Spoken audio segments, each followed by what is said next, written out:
Ready? Let's go. Happy birthday to you. Happy birthday to you. Happy birthday, happy birthday, happy birthday to you.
Morning friends, happy Wednesday, and what an absolutely joyful photograph to wake up to on Meghan's international Instagram account on Lilibet's birthday. And the photo's a bit staged, to be honest, but they look like they're having a brilliant day out on a boat, out at the beach, I'm not sure what.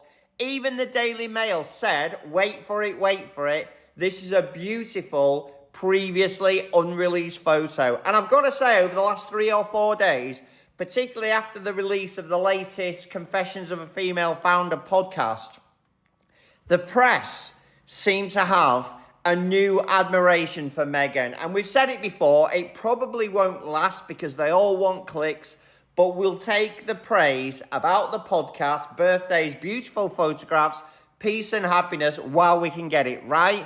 It's time that the media leave this family alone to get on with their own lives and literally start to investigate the greed, corruption, and lack of tax paying by the non-working, taxpayer-funded royal family. Hats off to Meghan, Harry, their beautiful children. Have a brilliant Wednesday, whatever you're doing, you are doing. Whatever you're doing, comments are open as ever. Let me know what you think.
Welcome back to the Sussex Diaries, Royal Rebels in real time, where royals meet reality and receipts never lie. Frogmore wasn't freedom, it was the waiting room. Until one day, the Sussexes did the unthinkable. They dipped, but don't call it quitting. This is part 4. They didn't quit, they escaped. January 8th, 2020, Harry and Meghan announced they were stepping back from royal duties on Instagram, without palace approval. The firm, blindsided. The press, explosive. The public split down the middle. But behind that post was a whole escape plan. Canada first, then LA, and ultimately, Archwell. Cue the Sandringham Summit.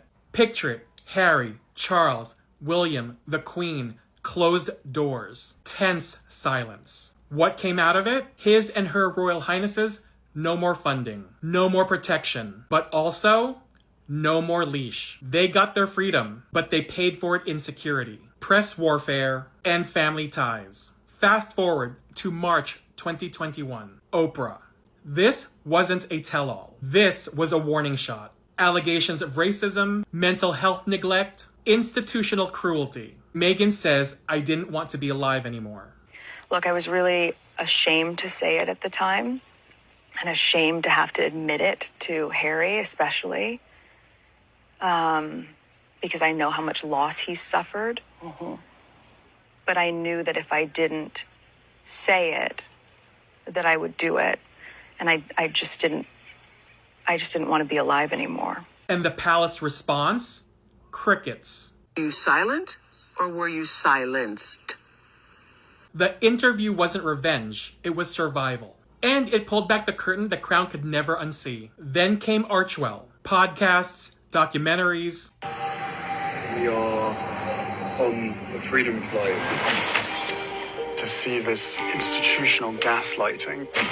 I wasn't being thrown to the wolves, I was being fed to the wolves. They were actively recruiting people to disseminate disinformation. They were happy to lie to protect my brother. They were never willing to tell the truth to protect us. Prince Harry and Meghan Markle. The rogue royals. They just wanted to be free.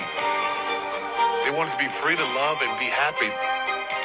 I applauded that. A Netflix deal, a Spotify flameout. The critics screamed grifters. But let's be real. They were building without the royal crutch.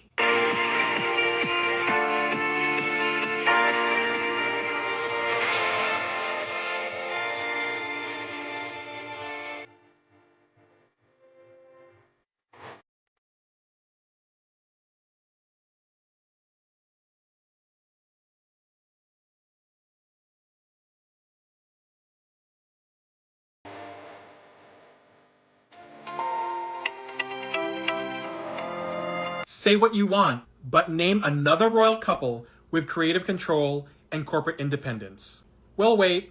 Megxit wasn't defection. It was detox. But don't get too comfortable, because the smear campaign didn't stop just because they left. Next episode, we break down how the British press still profits from dragging Meghan's name. Follow for part 5, the monetization of Meghan Markle. Meghan Sussex, to be clear. I know you guys saw this. What do you think this could mean if it's true? If it's true, you know, whenever I see headlines, it could be either way, but it makes me wonder, and I feel like this could possibly be true, but what do you think the reason behind it is? I wonder if it's that he's just fed up with his dad. And I mean, I don't know, like I was reading into it and, I couldn't really come up with a reason behind it. Although I do feel like Prince Harry is Princess Diana's son. You know what I mean? Like, I feel like he's been the one out of the two that has protected her, that has protected her legacy, that's defended her. And the other video that I made last week, I believe it was, where Prince William said that Princess Diana was paranoid. You know, like, obviously he's going to defend his dad because he has more to lose instead of defending his mom's legacy, in my opinion. But yeah, I saw this, and you know, Princess Diana came from a prestigious family herself, so I don't know. It made me wonder if he's just done. Hopefully we'll hear more in the future. I feel like this is such a huge shakeup, and if it's true, in the best way possible, but a slap in the face to the royal family if he indeed does this, and for his kids to carry on Princess Diana's name and legacy. Anyway, let me know what you think, because I know you guys are like experts. I just give my opinion on what I see, but I know some of you guys, you got the real tea. Bye. Morning, friends. Happy Tuesday. Have you watched it yet? The Megxit documentary on Channel 5? Because I'll tell you what, the information coming out of it gets weirder and weirder. The positive thing is, it literally backs up with witnesses, all these people interviewed in Green are journalists, witnesses confirming Harry and Meghan's version of events. So that's a good baseline, right? I'm pretty happy about that. Get to the point, Martin. So before Brexit, all the journalists, the people shown in green, were in a WhatsApp group with press secretaries from Buckingham Palace and Kensington Palace. Can you imagine how much pressure was on those press secretaries from Charles and Camilla to distribute negative stories about Meghan? Because I'll tell you what, we all know Palace sources, Palace Insider. Our contact at the Palace is Charles and Camilla, right? And this is the link. The press secretaries in yellow on the right, the journalists in green in the middle. The information flowing between them was dictated by the wishes of Charles and Camilla. If that's not weird, I don't know what is. And yes, the journalists are coming clean. They're saying, look, we all left the group when Brexit was announced, but the links between the people are still there. They left the group to get rid of evidence, right? That WhatsApp group was absolutely detonated to get rid of any evidence. That's why it disappeared. The contacts were still there before the people. And this is the link that's still there today that fully explains why Harry and Meghan get the bad press to distract from the lazy, useless group of losers that the British non-working, taxpayer-funded royal family really are. Comments are open as ever. Let me know what you think. Morning, friends. Happy Wednesday. How are you doing? Breaking news from the Daily Mail, and Meghan's all over it this week. And the Daily Mail, as per my previous video upload this morning, the Daily Mail are showing Meghan some love. Let's hope it continues. Meghan Markle interviews Beyonce's mother in bonus episode of the podcast, Confessions of a Female Founder. I don't know whether you've listened to it. I have. I'm a founder myself. I've done some things that worked. I've done more things that failed. I think listening to inspirational people like Meghan and the guests on her podcast do help you to look at things in a different way. And certainly Meghan's had more success than I've ever had. So I'll tell you what, I'm going to listen to what she says, make a note of it, remember it, and try and implement those rules on the next thing that I launch. Get back to the point, Martin. It's really great that Meghan can continue by being different, yeah? Different to the Stephen Bartletts of this world, different to the Dragon's Den people of this world. Unhappy memories for me there. Meghan is herself. She is different, and she is still attracting guests that are the best of the best. And you don't get more famous than being, quite frankly, Beyonce's blooming mum, do you? The podcasts are excellently produced. They've gone down well with me and millions of people all over the world. Meghan has the ability to get great people to interview, so the content is off the scale amazing. Anyway, have a brilliant Wednesday. Sorry for the waffle. Comments are open as ever. Let me know what you think. I was feeling that this was very hokey and hammy, but he keeps saying, you got to trust me. Thomas says he didn't do it for the money, even though he's still getting paid. I didn't do it for money. I did this to change my image. You must still be making money off the use of the pictures. Absolutely. Because those pictures will sell forever. And now the Markle patriarch says he's willing to do anything to exploit the royals and make a dime, including getting paid to do this documentary. I don't care. I mean, at this point, they own me. The royals own me. My daughter told me that when I reach my senior years, she'll take care of me. I'm in my senior years now. I'm 75 years old. So it's time to look after Daddy. And now for a few of our favorite one-offs, like Thomas admitting how he really felt about Prince Charles walking his daughter down the aisle on her wedding day. I was jealous of him. I really, wanted to do that. I'll admit that I cried a little bit about that. He also reveals how he's repeatedly tried to get Meghan to talk to him again. My deal was that I'd talk and do something and wait 30 days to get a response from Meghan and Harry. If it didn't get a response, I'd try it again. Thomas even explains why he published the letter Meghan wrote him after her wedding in August 2018, the same letter she and Harry are now suing British tabloids over. People magazine had an article by quote-unquote friends of Meghan. In this article, the friends of Meghan were saying that she wrote a conciliatory letter to me. She was reaching out to me and trying to make peace with me. And she was being loving. They dissed me, calling me a liar. It seemed to me like it was set up. I felt I had to defend myself. So I published part of the letter. Thomas also reveals what he thought the first time he saw images of Archie. The first time I saw pictures was when Harry carried him outside for the first time. I saw this much of Archie, so just that much of Archie. I hope he has my nose, because then every time they see Archie, they're going to see me.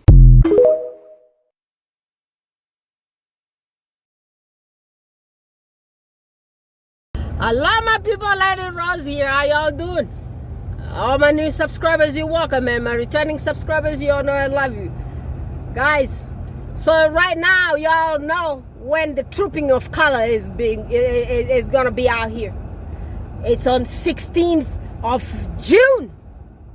So that's when you're gonna see all these colonizers, horses out. What happened to the PETA animal control people? What do you call this?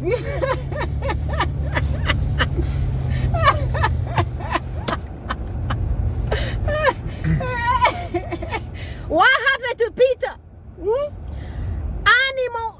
They're not animal control. What are they, babe?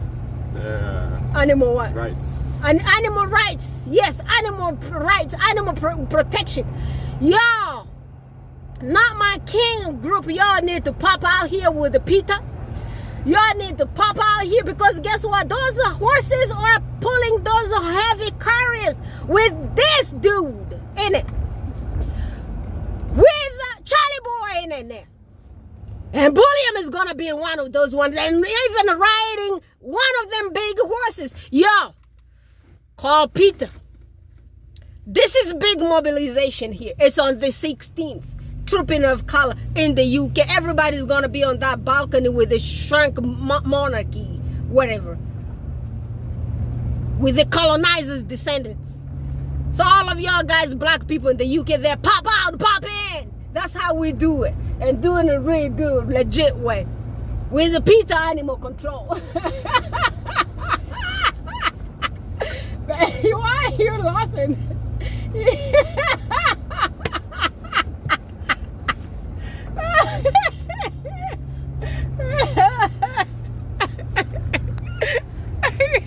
Say hi. Hi. Hello, people. You're laughing so hard, huh? Why somebody need to pull PETA on these people, baby? Those are some heavy loads. Yeah.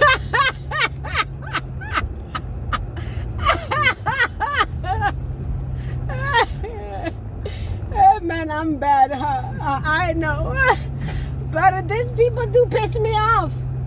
And right now here, the GB News came out and told us the same day Her Royal Highness the Duchess of Sussex is gonna be honored by that museum in California. These people are gonna be there trooping them damn colors. And when they're trooping them damn colors, they bring carriers with the horses and with all the African jewels on their motherfuckers. Them people need to bring back those African jewels. They need to bring back our diamond, our gold, bring all those, everything they stole from us. You know? And those people been making me curse like more than I've ever cursed in my entire life. I tell you, till right now here, I never learned to say all those bad words until these people started messing up with my mama's daughter. And so y'all know, when you come out here with all those, you are elite, and you're gonna come out with some kind of bullshit, and I'm gonna come out here and call that bullshit and tell the world how nasty, terrible you really are. I don't know what racism does for these people, but I tell you, They got some serious issues. And them motherfucker ain't no better than no damn body. Those people actually stole from us. And now, right, baby, what did you say last time? They don't like people to expose them. Mm-hmm. They do not want to remember what they did to us. That's why they hate us. Mm-hmm. Exactly. Yeah, because they just want to be, guess what? We did all what we did to y'all guys. And what? They're ashamed of their past, so they don't want to, they want to treat everybody that they hurt with regret and pain and hurt them. So they want us to disappear, huh? Yeah. If you be quiet, they'll be nice. If you don't be quiet, they'll be mean. They'll be mean, and that's exactly what is happening. I'm telling you, it's terrible, but that's why we're never gonna shut up. No, it's okay. They'll die eventually, and then the next generation will change. Well, they haven't been changing, man. They've been there forever. They've never been changing, but hopefully they're going to change. But right now, I believe with all this social media age and everything, and them being exposed by all of us together, Success Squad, never shut up, people. We're doing Lord's work. This abuse needs to stop, you know. This abuse definitely needs to stop, and that generation trauma, we need to put an end to it. And how we're going to put an end to it? We're going to speak up and expose the racism out here. All right. Okay, so guys, I'm gonna talk to y'all guys again. Y'all need to call those Peter, and I'm gonna talk to y'all guys again tomorrow. Please subscribe to all the success friendly channels, and subscribe to my channel. Apparently the algorithm is not pushing my videos through, so y'all guys, please double check your subscriptions if you are still subscribed to Lady Rose Success TV YouTube channel, and also do check if you are subscribed to all the other success friendly channels, because I tell you, this fight is big and popular, and we're never gonna shut up. We're gonna keep exposing them devils. Talk to you guys again tomorrow. I love you. Bye for now.